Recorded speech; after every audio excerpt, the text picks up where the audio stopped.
we're back. Oh, we're this week. A little munchkin was in the studio today. I'm being a little terrorizer, not terrorist, terrorizer. You heard it here first, folks. If Casey ends up getting arrested for some kind of misdemeanor, yeah, he admitted it right here on the show. This makes it hard to run for political office. Having this podcast, really, you know that? No. Yeah, How? Because I am talking to a terrorist every week. Oh, yeah, true. I watched The Manchurian Candidate and I liked it, which I think immediately disqualifies you. Yeah, you can't get in after that. For a second, I thought you were talking about like real politicians. This podcast makes it harder. I am a real politician, sir. Okay, I'm running for mayor tomorrow. Of Conway? No, just mayor. There's always a mayor in the movies. You got to think he's stronger than the president. He always seems to have more power. You know, I want that guy's job. I want to be the mayor of Jaws. I was about to say, Amity. That fucker got reelected. Jaws 2. We saw it on cable for a little bit the other day. He's still there giving speeches. It's because they killed the shark during his mayoracy, or however, I don't know how to say presidency. His mayoral tenure. Yeah. I don't know, something like that. Dude, that election was fucked, though. I just want to definitely stress, like, if I could go back in time and change one thing, I'd punch the mayor of Jaws and probably save a lot of lives. Right. I agree. Feed him to the shark, maybe.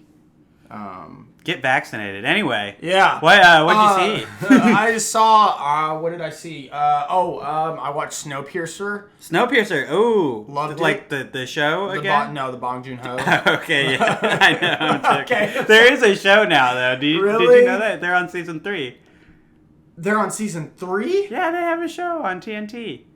It's based off of the Bong Joon-ho movie. Yeah, I didn't know that. I thought it was still in development. I had no idea that you hadn't seen Snowpiercer before. No. Yeah, how'd you like it? I loved it. That was fucking fantastic. Yeah. It's got that fun, like, Hunger Games, style shit going on. And Bong Joon-ho's behind the camera. Yeah. So it's really great. Very cinematic. I loved it. It was great. Definitely need to dive in more to Bong's filmography, because regrettably, I haven't seen a whole lot of it. I've mainly been every time I watch Korean cinema, I'm on a Park Chan-wook kick. Oh, yeah. So I just watch all his films, which I need to see more of his. Yeah. I saw The Handmaiden on Amazon Prime the other day. Yeah. I was really wanting to watch it. That's one on my list, because it's on Amazon Prime, so I was like, okay. I made a list of all the films I wanted to watch on streaming services. And that was one of them, so that's probably going to be my next Korean venture. So, yeah. Excited for that. I remember thinking Snowpiercer was really weird the first time I watched it. I think that was my first Bong Joon-ho movie. Mm-hmm. I would really love to revisit it, especially after Parasite. Like, I'm like, oh my god, I got to go back. I want to see The Host, too. Memories of Murder. Yeah. I want to see them all, man. That one got a Criterion release, so... Fuck! Yeah. Dope. He's got 2 movies on Criterion now, and the thing about Snowpiercer is, after watching Parasite and seeing Snowpiercer, you're just like... Parasite was like... what his, like... You know, what he'd been trying to do with Snowpiercer, like, with, like, his filmography, I guess, and, like, Parasite was, like, the amalgamation of that. Like, he finally got it perfect. But Snowpiercer... is so motherfucking close, I swear to God. It is, like, he almost had it, bro. He almost had it. Like, it's still a great movie. And then directly after that, I dropped my disposable vape. I watched 13th. The Ava... Yeah, DuVernay doc. Wow. Yeah, I wasn't really prepared for that. Like, I was I need to watch this because it's probably got some info I don't know. I didn't know 75% of all the stuff in it. And really? On top of that, it also disturbed the fuck out of me. So that was cool, I guess. I rated it. I didn't rate it on Letterboxd because I don't want to rate something like that. Because I have, like, some qualms with how this essence of, you know, the documentary, like, it's not just the best documentary I've seen, but in terms of, like, information and, like, structure and, like, what is being told to you, it's 10 out of 10. So I just hearted it. And I was like, yeah, it's really good. Yeah. I really enjoyed it and learned a lot. So that was cool. Really hard to be critical of like important race movies. Like I don't know. Like I think that there's definitely been like reviews that I've seen for like different movies and shows where like, you know, it's like a white critic like who's giving it like an 8 out of 10, but like everything you read in the review is like incredible, amazing, incredible, and it's like I get it, you know, like white people like with good reason feel, you know, a little bit of a hesitation critiquing that media. Right. I just am like, man, you know, that's kind of racist too, though, you know, to hold back to be like, oh, black people couldn't take it or something. I don't know. I was thinking about that the other day because I was thinking about rewatching 12 Years a Slave, and I was thinking, oh my God, I don't want to watch it right now. Not because it's like bad, it's just like I don't enjoy watching it. Like it makes me like I learned a lot, and and definitely the experience is like haunting and important. It's just like for sure. You know, I think that I wouldn't put it on my best of the year list, not because it's not one of the best of the year, just like it's not a movie that I necessarily enjoy. Yeah. You know, like it makes me miserable. Yeah. But sure. That's its intention, I guess. Wow, that sounded anti 12 Years a Slave, and I think this is the complication of the whole thing. Is it's like you start to second guess what you're saying. Yeah. And you don't want to. There's like the way I see it. There's like two ways that you like should inspect like movies about race. It's like. Well, actually, a perfect example, okay? Stick with me, guys. Okay, the Birth of a Nation, right? That film is extremely important for film history, right? It's also extremely important in, you know, race theory and stuff and about, like, racism and slavery. But for two different reasons. The film itself is absolutely abysmal. It's a horrible fucking film, but it is so fucking important to look at the technical aspects of it. And I think that's what I get caught up on with, like, just use an example as 13th, you know, it's like, it's not the best documentary I've seen in terms of its technicalities, but, like, the substance in it is super fucking good. Like, the information you're given, you know, the topic, it's super well handled. And that translates over to other films like 12 Years a Slave. It's like, some people, when you review a movie, I guess they don't think about like, I don't know, it's like, what is the visual storytelling like with the mise en scène, the dialogue, and the writing? You have to take that into account if you're really going to review a movie, which is why I didn't review 13th. I was just like, I'm watching this to learn, so I'm just going to heart it and move on. So, yeah. So I definitely don't want to stray away from the main like point there about like you know, movies about race and our criticisms of them, but I was thinking about, you know, how we critique movies in general lately because Chris Duckman, which is a YouTube reviewer I watch a lot, he recently decided to no longer make negative reviews of films. Like he's decided that he's only going to talk about film in a positive light because it's really fucking hard to make a movie. And I think that might actually be at the center of why film criticism, you know, with these more racially charged films, especially ones from black artists, you know, it's harder to like want to critique them because like a lot of the times, like, how the hell did that movie even get made in the first place? Like, you want to applaud its existence. And that's something that I do with 12 Years a Slave is like, it's a very important movie and I applaud its existence. And I also recognize that it's super fucked up, that probably the only reason it got made is Brad Pitt like had to rise to a position of power. Like, I would love if these stories from these artists of people of color were able to fully be made, you know, in a lot easier of a production process and without white producers on board, you know. That would be fantastic. And then, you know, one day, it's probably not going to be this year because but like one day, you know, film criticism from all sides could probably, you know, I don't know, like engulf those movies. Like, I don't want to say like it's bad that they usually avoid criticism from critics. I think though that it devalues those movies if you treat it like, you know, I don't know, if you're treating black artists like they're kids handing you artwork for the fridge and you're like, I'm going to hang up every piece and you never examine it.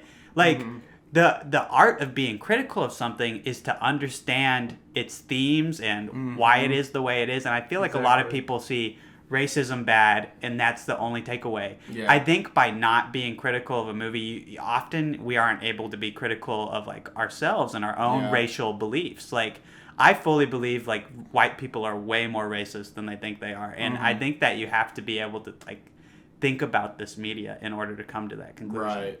There we go. That point was hiding in there. At first, it just sounded like, I don't like when people don't criticize black artists. And I like, that's not the point. That's not what I'm saying. No, I get it. That makes a lot of sense. Yeah, I agree. We talk about the hard-hitting issues here, folks. Oh, my God. Okay. But, yeah, no, I also had something to add, but it totally flew away from me. I'm so sorry. No, you're fine. I was listening to you. Ramble. No, it's good stuff.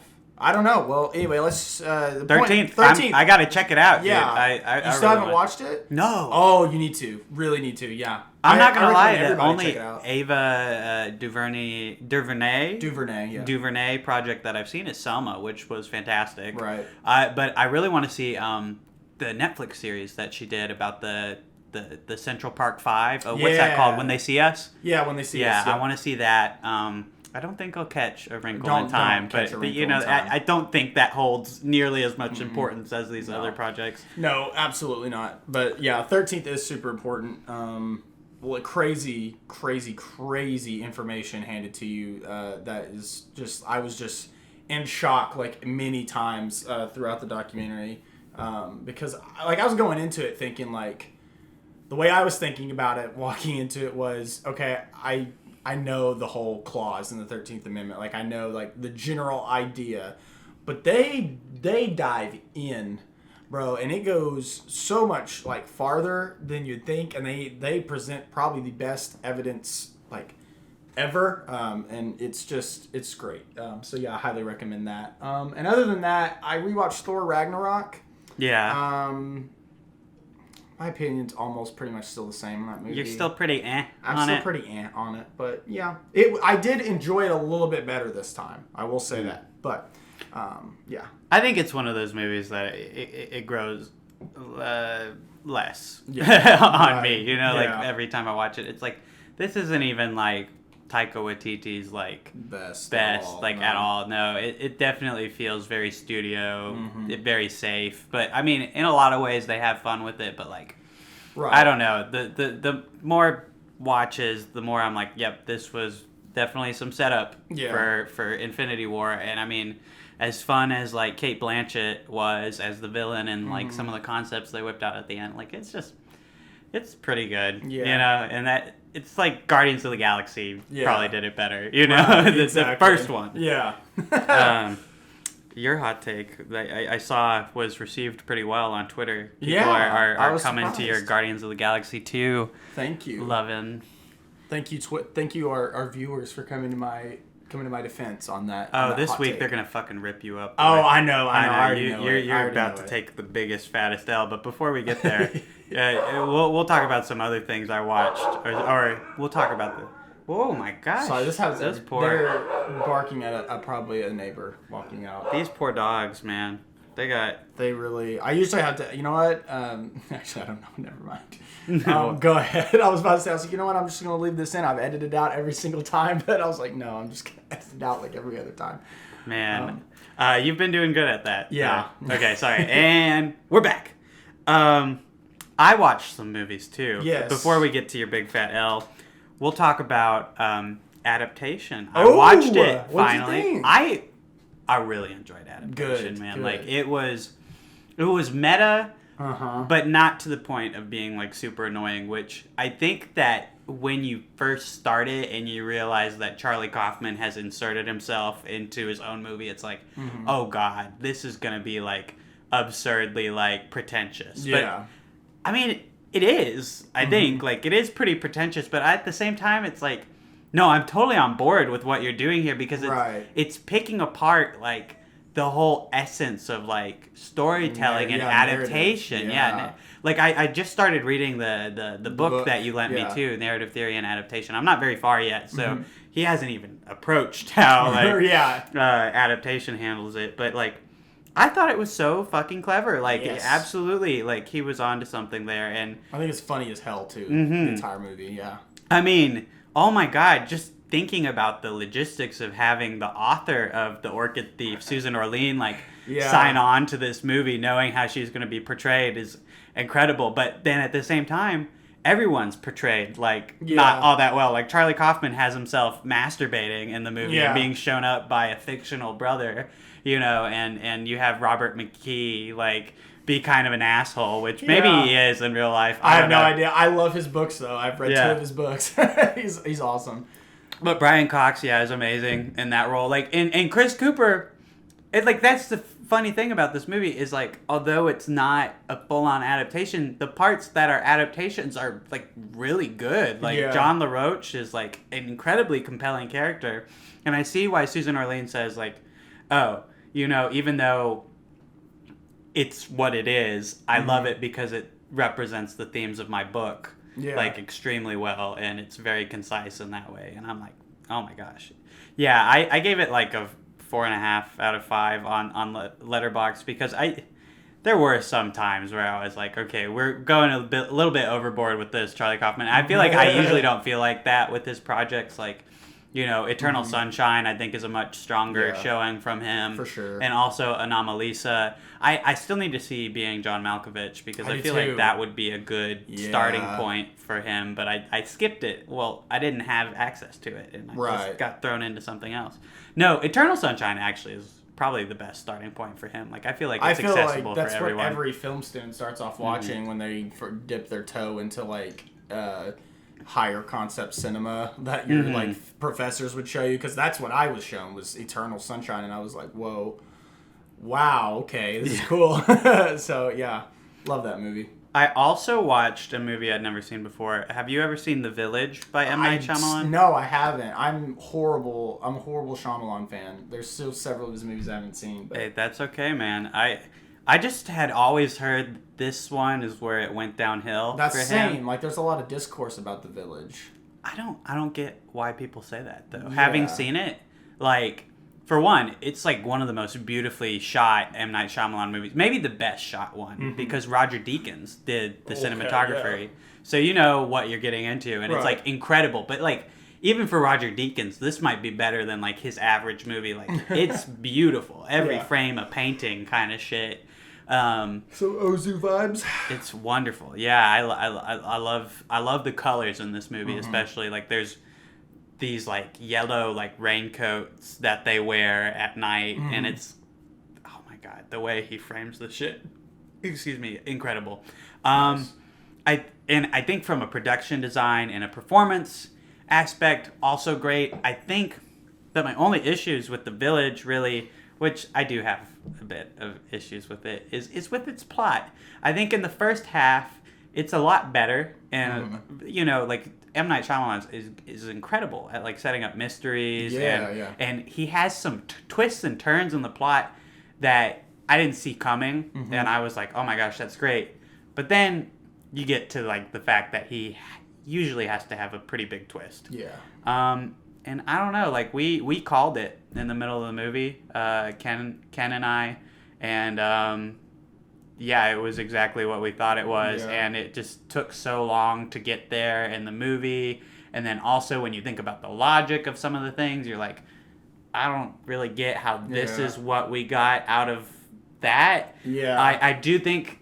I can't really talk about it without spoiling it, but like I do think there's an interesting idea behind the twist, and I really respect this movie because unlike other Shyamalan movies, I think it actually has something to say. Right. It in its muddiness, themes, you know, and it's muddled for sure, and it's definitely falls victim to like M. Night Shyamalan's like pretty clunky expository dialogue sometime, but I'd really recommend this, actually. Like, if you're anything of a Shyamalan fan, even if you don't like a lot of his movies, like, check this one out, you know? Gotcha. Like, I think it gets a bad rap, and I don't see why, you know? Gotcha. It's pretty decent.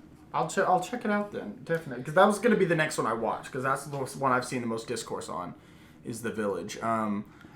Lady in the Water is the worst one that I've seen. I still haven't seen The Happening, but... I think your opinion might change on that. I've heard like several people. There's still Lady in the Water still has a cult following, but I don't know anybody that likes The Happening. Like I don't know anybody who will defend that movie. So no, I have friends who say Lady in the Water is the best one, and like I completely respect their opinion, and I could see, you know, what they enjoy about it. Mm-hmm. For me, it feels self-indulgent and pretentious and like often like humorous, but like I don't know, like I can see like with each of these movies why they might have like a fan base, you know, right. And it's what's happening with Old right now. It just Shyamalan's a very divisive director. Like you have people in the camp that Old is good and people in the camp that Old is bad, and this happens with like every release. Yeah, I think that's why I love his movies so much. Mm-hmm. That's why I love talking about Shyamalan, because he obviously knows what he's doing. He obviously knows how to make a movie. He's established that. So it's just interesting to see that like people started to like, you know, hate his movies, but at the same time there was still like this little cult following that was still like, no, they're still good. Like we like these movies. That's I don't know. I'm more in the camp as like, okay, sometimes he makes really good movies. I enjoy watching all of his movies. I enjoy just, you know, basically experiencing them, but I want to say, you know, half of them are good, half of them are shite. The Visit is one that I particularly, I find that twist would have been so good if it was just thought out a little bit better, I think, because like by the end of it, you know, you immediately start asking questions about the logistics of that, you know? And it's like, yeah, man, that would have been really cool, but, like, this makes no fucking sense. No, that one was good for the theaters, not so good when you left. Yeah. It was like, start picking it apart even a little bit and, like, and no, what the actual fuck. Yeah. Also, I want to redact my earlier statement where I said that Lady in the Water is the worst one. Lady in the Water is like a 2 out of 5, and The Last Airbender is like a 0 out of 5. Yeah, it's kind of hard to remember because it's like it doesn't feel like an M. Night Shyamalan movie, and it doesn't feel like it should exist. Right. So it's like very easy to just erase that. But I mean, very clearly the worst one. Like, very clearly, yeah. I'm willing to forgive him for that and just ignore it, that it doesn't exist. I just don't want to dunk on a movie that might have some credence and fans, and I just want to throw Last Airbender on the best because it's unloved by everyone. Like that's the one movie where we're all united. You know, exactly. And maybe After Earth, people aren't fans of. I never saw it. I saw a bunch of 5-star reviews of After Earth. I'm not gonna lie. Really? Yeah. I was on Letterboxd the other day. You know? Whoa! He was on a Letterboxd craze. I was. Hey, speaking of being on the wrong side of history, fuck you! Hey. You know the Nazis, Stalin. Casey on his Green Knight opinion. Let's get into it. We saw the Green Knight this week. We saw the Green Knight. Casey, what'd you think of the latest from A24 and David Lowery? Okay. All right, guys. Now, spoiler free right now. Spoiler free, absolutely spoiler free. We'll talk a little bit of spoilers later. So when it first started, that very first sequence, I was thinking, okay, cool, very cool. Then we got to the first real shot of the film with the farm animals, and there's like a building burning in the background, and I thought, okay, like that is like every time it cut back to that shot, I kept noticing new things. I was like, this is a perfectly composed shot. And I thought, if the cinematography is this good all the way, let's go. And about, I'd say probably about 35 minutes, 40 minutes of the way through, I was with it. The story, everything was introduced, yada, yada, yada. And then the score started to get to me a little bit. Admittedly, when score first started, I thought, wow, this sounds great. And I just want to say, first of all, sound editing, sound mixing in this film, top fucking notch. I have not been in a theater where the sound has been this fucking good in a film before. Did that completely right. But then the score started to get on my nerves. And I'm not saying it got on my fucking nerves. And I thought, okay. So, and then I keep watching. Cinematography's still good. Then the story just starts to make no fucking sense for me. Like, it made sense in terms of, like, I could follow it, but the characters' actions, like, what we were even doing in some places, some decisions we were making, started to just absolutely rack my brain. And I thought, this is super weird. Maybe the ending. I thought maybe the last 20 minutes will tie everything together and it'll make sense. Last 20 minutes did absolutely none of that for me. And then the film ended with probably the worst title card for this movie that you could ever fucking imagine. They totally, like, it was such an A24 thing to do, and I thought, oh my god. And so it ends, and I went home and I read about the actual Arthurian, the I don't know how to say that, chivalric romance is what the genre of the story is called. So I read the original story, and I thought, okay, that pretty good adaptation, I think, from this original story. And then I just kept thinking about it, and I put off, like, putting my review on Letterboxd, and I was like, and I even listened to the score again, and I was like, you know what, no, like, bam, 2.5 out of 5 stars. I did not love it. I'm not going to say I hated it or anything. Like, it was pretty good.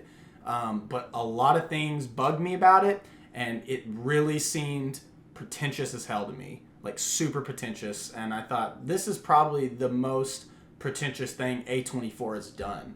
Like, I will, like, watch all their other shit and forgive, like, anything like, but this just does not feel genuine to me whatsoever. And then I really can't say any more without getting into spoilers pertaining to the story, what my main gripes are. But just, like, the story is really what killed it for me. Yeah. They're more with the characters. So anyway, that's my piece. What did you think about it? Yeah, spoiler free. I think this movie is going to be like a classic. I think that like bolstered by a pretty open-ended story, and I think it's an experience where the audience members definitely get out of it what they what they want to interpret. What they feel, I think, is a consequence of, like, what they think during watching it. And I think that it's not a movie that holds your hand. I'm not saying that that's your issue with the movie, but I do think that in terms of, like, the story structure and some of the events that happen, like, I definitely think it's more of an experience rather than a plot-driven narrative. I really loved it. I would love to talk spoilers, though, because I would like to hear what you have to say, and then, I could maybe speak. This is definitely a movie where it's hard to be vague about. Like, it's definitely like you got to get into spoilers, whether you like it or hate it, or dislike it, right? Or not so impressed by it. Yeah, no, I would say not so impressed. Really, yeah. Okay, we're getting into spoilers now. I'll put the time code. Skip to this time code. 1 hour and 35 seconds. If you don't want to hear spoilers. And we're going to get into it in 3, 2, 1. Yeah, where to begin?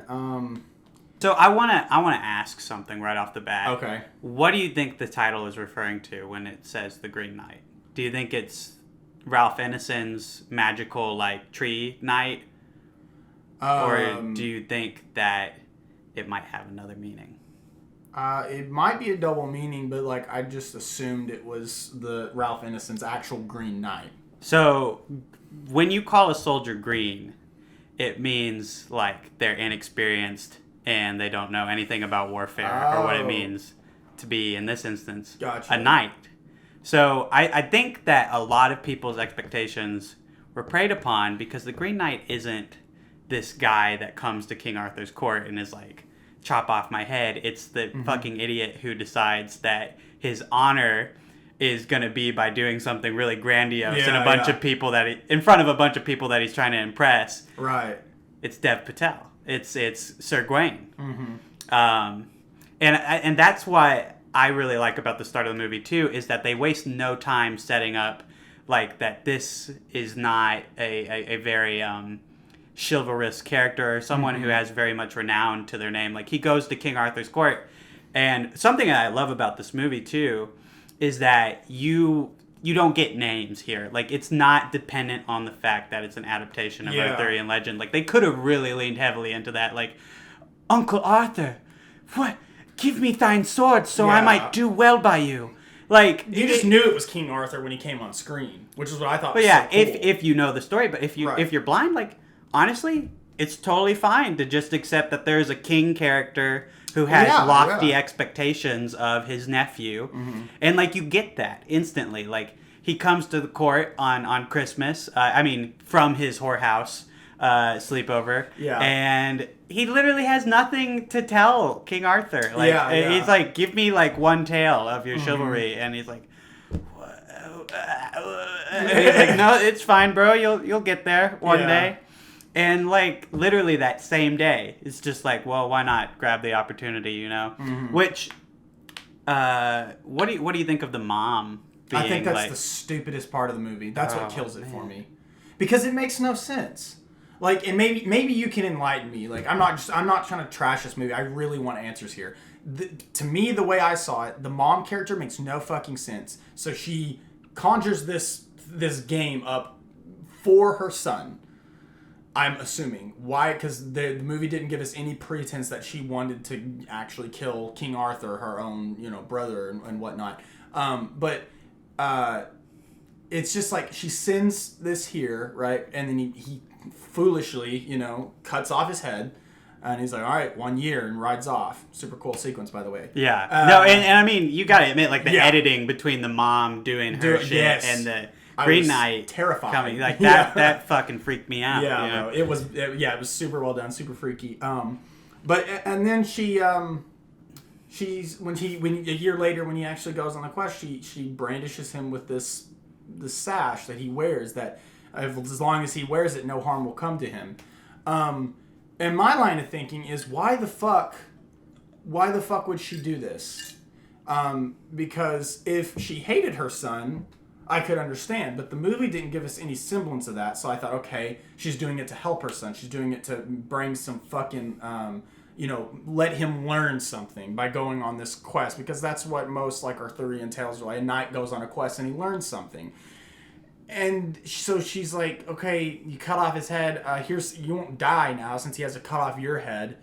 And then by the end of the movie, he takes that off to accept, his fate. And it just doesn't make any sense. And then you're supposed to assume that the talking fox is the mother. Maybe. Well, every time somebody like talks with that like deep voice, I assumed it was the mother. Yeah, that's what I interpreted too. So I just wanted to say maybe because it's another one of those elements that's like up in the air. For sure. So how I interpret it is that every time you hear that deep, demonic sounding voice, it's the mother. And then the fox, who's pretty much with him all the way, once he gets to the Green Chapel, the fox stops and tells him, to go home basically. And I thought that is so weird. So like the mother has him go on this entire journey, then to tell him to go home right there. I don't know, like, I don't know what her motive in all of this is. I don't know if she's just a shitty mother, if she didn't think it all the way through. I don't know, because even Sir Gawain's in like decisions in this film, it just felt so odd. And especially when you get to the Green Chapel sequence at the end, where his life in the future flashes before his eyes, and we see him become a king, and we see that he has learned nothing on this entire adventure in his reign as king. He's really shitty to the prostitute that he got pregnant. He's his son dies. Sweeps her under the rug. His son dies in a war that Camelot ends up losing, and then he himself is in his throne room and. Everything's gone to him, and he rips the sash off. And so I thought, okay, so he's learned he's learned nothing. So his response to that is to take the sash off and say, okay, just fucking kill me, because I was never going to learn anything anyway. And to me, that is so infuriating, because in the original tale, which again, I know it's an adaptation, just saying for point of reference, the original tale, the actual Green Knight was the man in the castle that he had spoke to earlier, who he had stayed with. It turns out to be him, and he was like, it's a ruse, it's a yada yada yada, and there's like a whole lesson there. That is forfeited in this adaptation for just him saying like, good job, now I'm gonna fucking kill you. And it just made no sense to me. Just the decisions leading up to that and everything. I don't know, but how do you interpret that, or what's your? Wait, you think that the Green Knight's gonna kill him when the credits roll? Well, he did his finger over his neck and said, "Now off with your head." It was like, okay, hold on. That's like playful. Like he scratches his neck a little bit where he got decapitated, and he's like, okay, now we're even. That's what he's saying. He's like, go on. Like, you learned your lesson, go. Like, off with your head is like a joke. That's why he's like saying it like that too. It's like, now off with your head. So like, happy ending right off the bat. He's going home. And he's actually learned something. The thing is, with the sash and with him, it's like up to a certain point, he is just being handed the chivalry and the honor that he wants. And he has no idea what to do with it. Like, the situation changes from him, you know, a boy with nothing to his name, to him being a celebrity in an instant when he chops off the Green Knight's head. Like, he's won his glory that he's always wanted. His mother has essentially given him the greatest gift of all. Here's your honor. Here's your tale, your legend. You have it here now. Just hands it to him. And so what he ends up doing with that is nothing. A year goes by, and he just sits waiting for, like, oh shit, I guess we got to get even. Like, he's completely out of his element. And you can tell when he goes on the road, he has no kind of, like, good intentions in his mind in terms of, like, actually being a knight. Like, a real knight, or a chivalrous person, anyway, is supposed to be, a friend to the common people. It's supposed to have a bit of honor about them. There's, like, those children on the road that are running after him. He completely ignores them. He keeps, like, walking. They called to him for a long time. It's a prolonged shot, too. Yeah. It's like, long. Really long, that's one of my favorite shots of the movie, is just him on the horse walking. Then there's, like, that shepherd, walking his sheep, and he's like, oh, be wary out there. And he's like, he fucking ignores him, too. Yeah. I mean, if he had engaged with any of those people, helping folks, being selfless, something that's actually a tribute of being a good knight, there, done. Mm-hmm. 2, listening to the shepherd, like, oh shit, if I'm not careful out there, I could get, like, robbed or something.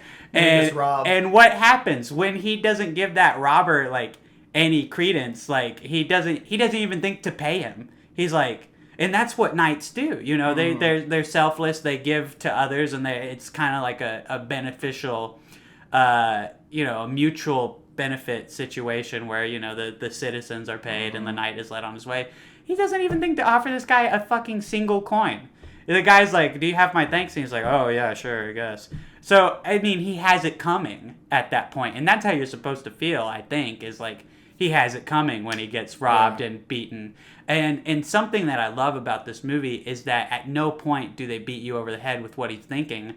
Like, you have that brilliant nightmare sequence where he imagines himself tied up forever, rotting until he's nothing but a skeleton. And then the way that it's revealed that it's a dream sequence is that it just twists back around and, like, boom, there he is, still laying there.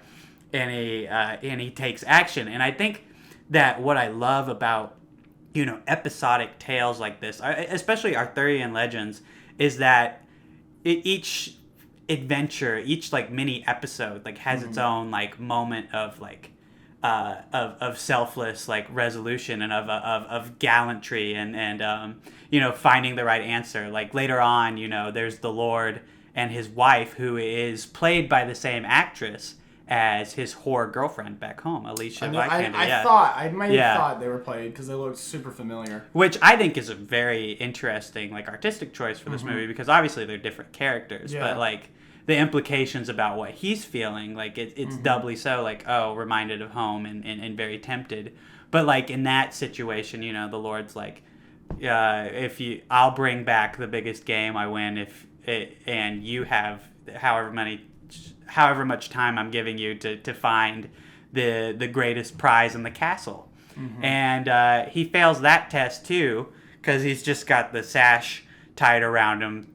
He gets handed the sash again, which he had been doing so well before he fell back on that. And then, he fails to like, not defile this Lord's lady or anything. And then he runs off to the Lord, and that's when you realize like, oh, he's completely like out of his element again. He's come across someone who's actually chivalrous, this lord, and the lord does something selfless.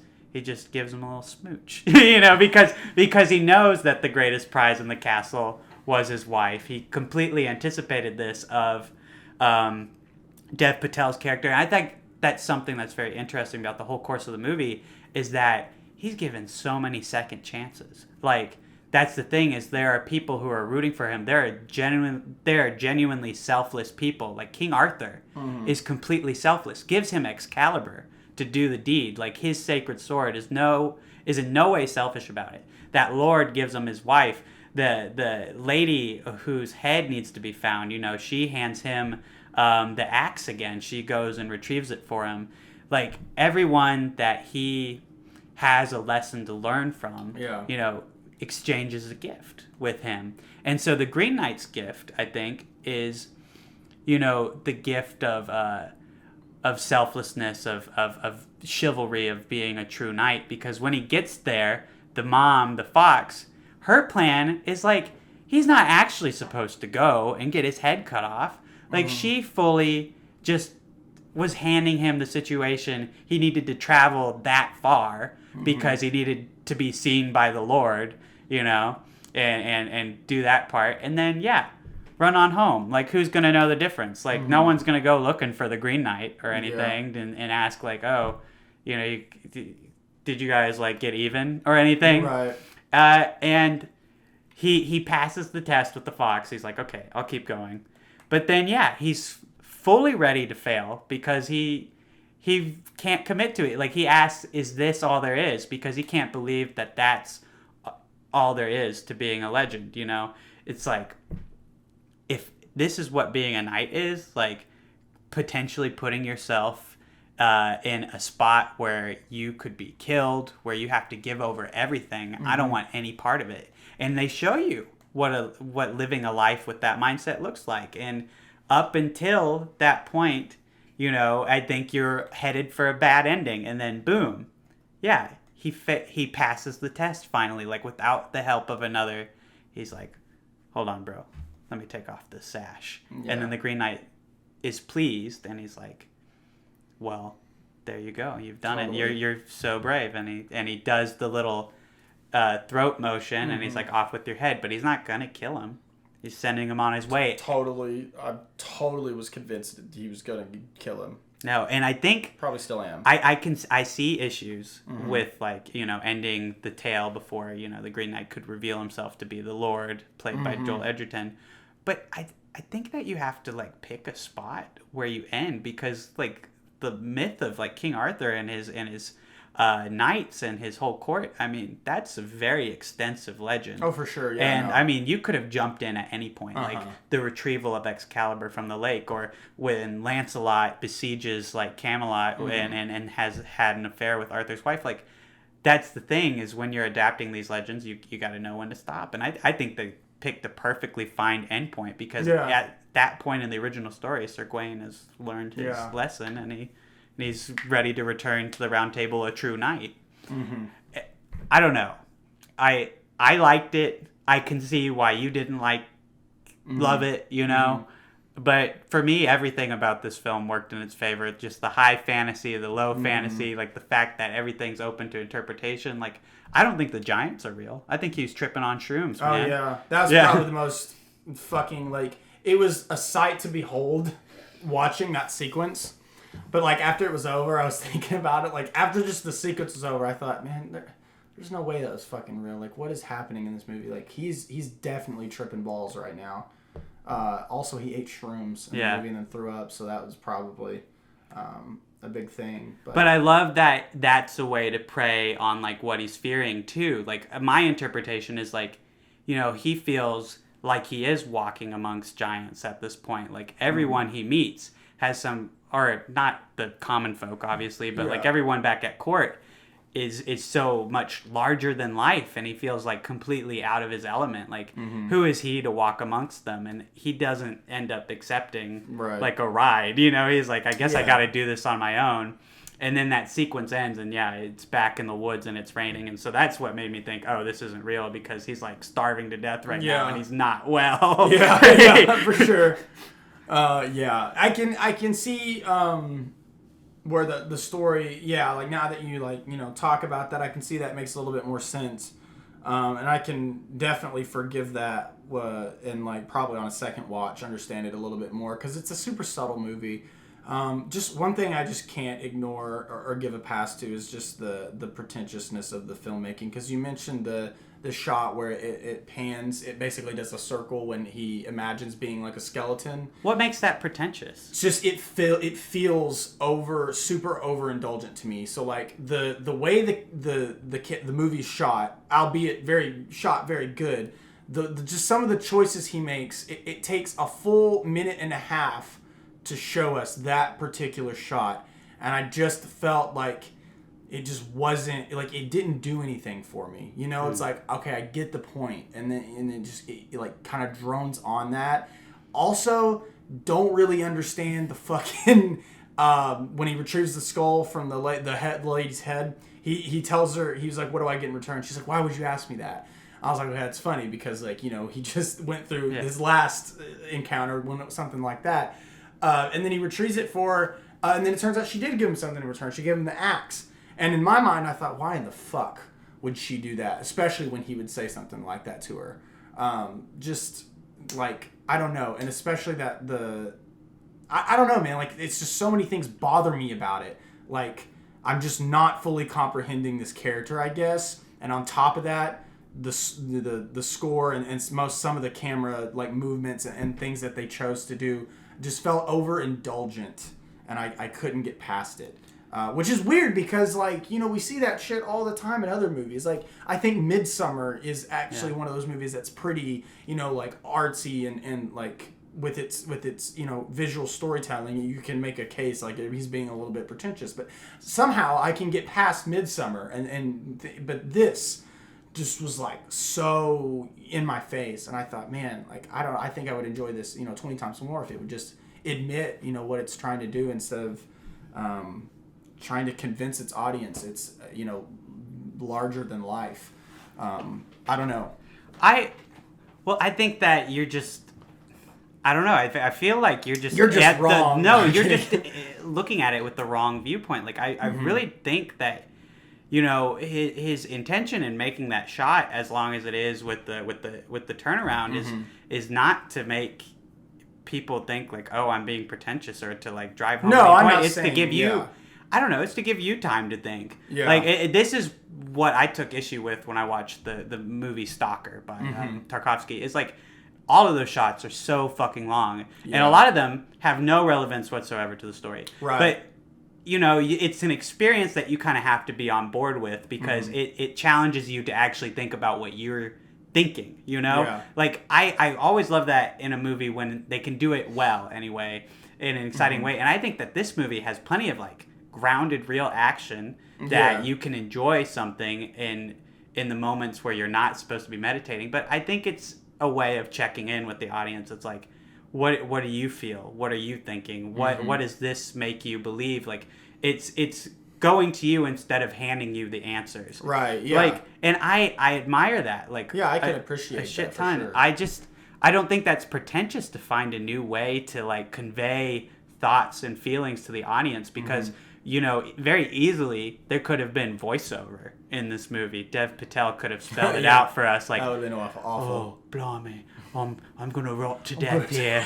Tied up in the forest. I'm tied up in the forest, and I'm a dead man. Yeah. No, for sure. I can understand. I just, the thing with comparing it to, which you brought Stalker, and pretty much all of Tarkovsky's movies are super meditative throughout the entire thing. With The Green Knight, I feel like we get sequences where we're moving right along, and there's not a whole lot of time to think, and then randomly we'll have these little spurts of, like, 2 to 3 minutes where he's like, okay, think about this. And I'm like, this is not really a point where I want to be thinking about this. Like, we just hopped off of this, for example, when he's tied up, we just hopped off of this super intense scene where he's getting robbed, and then there's like, we'll do your mission for you, and he takes the axe, and they all run off. And I mean, it's almost instantaneously. We get we turn around, and then we do like a full 360. And I just thought, I was like, man, totally like halted the momentum of that scene right there, or just halted the momentum of the story. And it does that a few times, and I really it killed me while I was watching it, because I think it was just like the movie has. I'm not going to say it's tonally imbalanced. It's definitely the tone. It has a pretty consistent tone, but something about it feels imbalanced to me.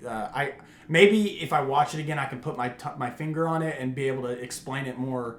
I don't know what the word is, but more explicitly, I guess. Yeah, your arguments might have a little bit more cohesion. Right now, it feels like you need a second watching. I definitely need a second watching. A lot of these things, I feel like, could be either dismissed or strengthened by a second watch. Like, I don't know if you know it's coming. Like, that changes completely how you're going to go into that scene, like, thinking. I definitely want to watch the movie again to solidify my opinion. Right now, I'm definitely, like, leaning towards, like, greatness. Like, I think, I don't know, I kind of expected this from this director. Like, having seen Ghost Story, that whole film is just, like, minimal dialogue. Like, hardly any story. It's just, like, how do you feel about all the things happening, and then the occasional monologue will happen, and that's something that I loved about this movie, is there was a good balance, in my opinion, between the two. Like, he did like the high fantasy action so well, and it was so gorgeous and amazing,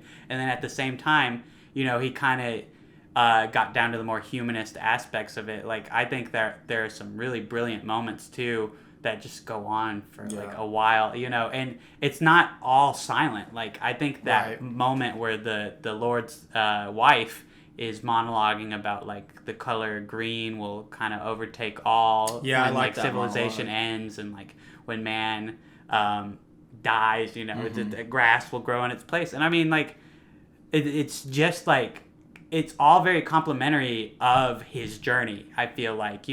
This is a man who has to face his mortality from the moment that he chooses to act.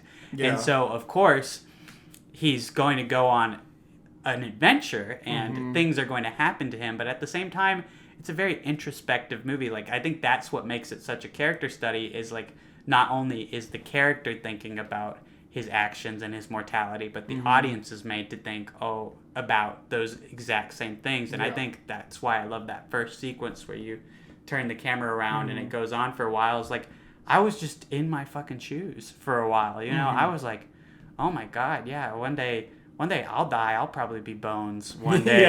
Like, I don't know where I'm gonna be dead at. Like, hopefully I'll be in a coffin maybe, but who's to say that I'll die so glamorously? Like, maybe the world ends one day, and like a meteorite hits us, and I'm gonna be in my fucking car, like holding the steering wheel, and that's what my skeleton looks like. That's the thing, is like, I engaged with my own thoughts, and I kind of liked that the movie made me do that, and it ended up complementing the film. And I think that maybe if you keep a more open mind, you might get more enjoyment out of it. But I don't know. Maybe it just will ring pretentious always. Yeah, I definitely... Because, I mean, I don't really have... I can't say too much about the director. I've only seen one of his other films, which I happen to love, which is The Old Man and the Gun. Oh, I haven't seen that yet. I love that movie. It was... what's that guy's name? Robert Redford. Robert Redford. It was his last performance in a film, or if he's done one since then, he said he was retiring with that movie, and I really fucking love that movie. So like knowing that, but also knowing that he did a Ghost Story, which I haven't watched yet, but knowing that and knowing he did Pete's Dragon, and I've seen The Old Man and the Gun, I thought, okay, going into The Green Knight, I was totally thrown off, because I thought this is not at all what I thought this director would be doing. Specifically, a guy from Texas adapts King Arthur with mostly British actors, like, kind of bizarre. Well, and it's just this other, like, I don't know. He's never done, the closest thing to fantasy he's done was Pete's Dragon, and that's a Disney studio movie. And I thought, I don't know, maybe he's actually really into like medieval or like high fantasy stuff, which apparently he really is by watching the movie. But I was just thrown off by that a little bit. Once I did get past that, and just in the first bit of the movie, I thought, okay, so he's doing something totally new here. which is fine. I just need to rewatch it really, and maybe I'll get some more. Maybe it'll just strengthen why I don't like it, or maybe I can dismiss a lot of the things I've said. I feel bad having an argument about it because I feel like I don't think it's an argument. That's just a discourse. Oh no, I mean discourse. I hate to feel like I'm lecturing because honestly, I don't think it's a movie where the intention was like, oh, someone needs to come up with the definitive analysis and explain this. Like, I think that if I were to see a YouTube video that's like Green Knight ending explained, like I would lose my shit a little bit because I feel like that defeats the whole artistic purpose of it. And I think that that's why I feel bad being like, oh, maybe in a second watch you should be more open to this or whatever, because that's not at all what I truly think if you don't enjoy this movie and like if you watch it and it's not for you, like that's perfectly acceptable. And I also think that that's something about making art in general and making choices like this is you're going to alienate some people. And I don't know that if the reasons that I like the movie are what he wanted people to like the movie for it, but I think that's why I admire it so much more is that it's so open-ended that people, and yet so tied to like the script of medieval legend, you know, that you simultaneously have a pretty great adaptation of the events of this ancient poem and also an experience that people will either, you know, like or dislike, and it might be, you know, a film you return to, or it might be a movie that you throw in the trash bin and say like, oh, fuck A24, they've done it, you know, too many times. And I think either reaction is completely fair, right? Because I truly think like this is not a movie that you can just tell someone like you need to like this. Yeah, for sure, I get it. Yeah, I think which I love movies where you can like interpret it in your own way. Which I'm gonna bring this full circle. It's one of the reasons I love Shyamalan movies so much. Yeah, you know, like there's always gonna be conversations to be had about his movies, and like I feel like this movie, The Green Knight, is one.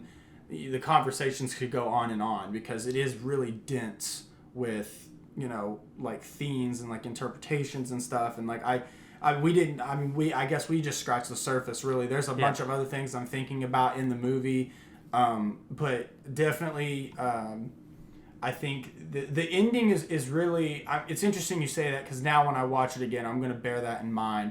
But the first time I watched it, I thought, I mean, that has to be what it means, like, right? Like, he just, like, it, to me, I was like, this dude's about to cut his head off. And then it just ended with a little, like, a ding and the title card. And I was like, okay, really wild stuff there. I don't know, like, I think I'll have to bear that in mind when rewatching. Because, I mean, that's, your interpretation of that, totally wouldn't have thought of that in a million years. Because, to me, it was so obvious that he was about to kill him, in my opinion. Like, I'm just interested that you said that. I don't know, and maybe that's the optimist in me. That's like, oh, well, he's learned everything that he could learn from the situation. He's off the hook. But like, I don't know, the tone.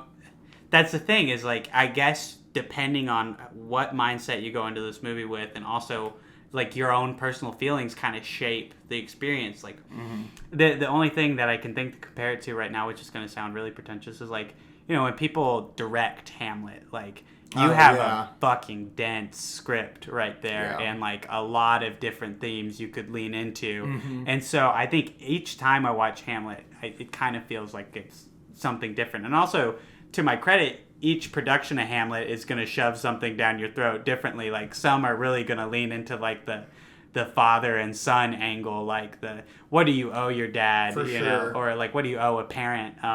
And some are going to lean into, like, oh, fuck, death is, like, crazy, bro. Like, shit. And when I was watching The Green Knight, I mean, that's exactly what I was thinking about. I was thinking about my mortality, which I, you know, sometimes do. I kind of... And that sounds fucking freaky or like pretentious, but like, I don't know, we're all gonna die one day, and it freaks me out in different periods of my life. And when I was watching the movie, I was like, shit, you know, like a year gone too quick when that subtitle came up, and then by the end of the movie, I was like, I totally get it. Like, my life feels like it's flying by all the time. I exited college almost a year and a half ago, Yeah. and like I don't know anymore what I'm doing than I did now. And I mean, COVID-19 has come and fucked a lot of shit up, but like truly, I feel like aimless, like Sir Gawain feels. And so, you know, as I took the movie with me back to my home, it kind of became a movie about like, you know, what is your purpose? What is finding yourself? What does that look like? And I admired it through that lens. But who's to say the next time I watch it, what fucking mindset I'm in might morph it again into something else? Like, what's it like to get mad, fucking puss from Joel Edgerton's wife? Yeah. What does that mean? Is my mom kind of into me or what? Or what, bro? Dude. Yeah, I totally understand. Speaking of like thinking about your own mortality, I will think of my own mortality in watching the weirdest fucking shit. Like it could be something completely unrelated to the subject matter. Like, you know, when you watch a movie like The Green Knight, that may be what the filmmakers are going for you to think about. I'm like, nah, man, I'm over here watching fucking Incredibles, and I'm like, damn, I'm gonna die one day. Like, so I think about that in different senses, but for sure. Dude, you're totally gonna die one day. We are all gonna die one day, bro. We're gonna die sooner if we don't get this COVID under control. No cap.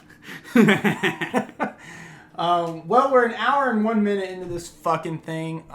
So I guess that our topic might have to wait till next week. Yeah. But this was a pretty girthy topic too, I guess. It was. I can totally reshape this episode now, which is gonna be fun. But it does give us. I want to do a study here. We're done with spoilers for The Green Knight, so don't worry. But we had this topic in mind talking about piracy and torrenting films, and I did a whole essay / speech over it a couple years ago in college. And as a torrenter, a former torrenter myself, I'm curious. I'll make a tweet about it, but y'all sound off in the comments as well. Have you ever torrented a movie before? Have you ever watched a movie or downloaded something illegally? And if so, what are your ethics and morals on it? Because it's definitely a moral thing more than anything. Is as we see the theater box office kind of that, you know, and streaming services kind of reshaping how the movie industry gets its money, especially theaters. So I'm curious to know about that. We're going to talk about that next week, hopefully. And I'm really excited for that. That's always a fun topic. Yeah. So yeah, if Isaac, anything to add? Not this week, other than maybe just throwing a quick shout out to Rick and Morty for still being pretty good. Oh yeah. Yeah. Just episode 6 and 7, pretty good. Pretty good. I don't even need to talk spoilers on it. I don't either. Like feels like we're back on track. I agree. Can't wait for episode 8. Hopefully the episode 8 is going to be the anthology episode they have every season. Yeah. It usually is, right? Yeah, I think it varies between episode 6 and 7, and so I'm thinking 8 this season is probably going to be 8. So yeah, I'm excited for that. And yeah, y'all go see The Green Knight. Tell us what you thought. I will put out a tweet about The Green Knight. We'll have a little discussion there as well. And yeah, y'all be safe out there. Because COVID is really bad in Arkansas. If you don't live in Arkansas, then maybe you don't have anything to worry about. But shit's getting real here again. Anywhere you live in the world. Anywhere you live in the world. Be careful. Yeah, be careful. True. But yeah. All right. Well, I've been Casey. I've also been Casey. I am Casey Prime. And this is Mind Over Casey. Casey. I am Casey. And I actually really like The Green Knight on a second rewatch. Like, we're going to get into it for about an hour now, so just bear with me. There's definitely not any end credits fading my voice out right now. So, yeah, this is going to be a really good review. I like balls, too, and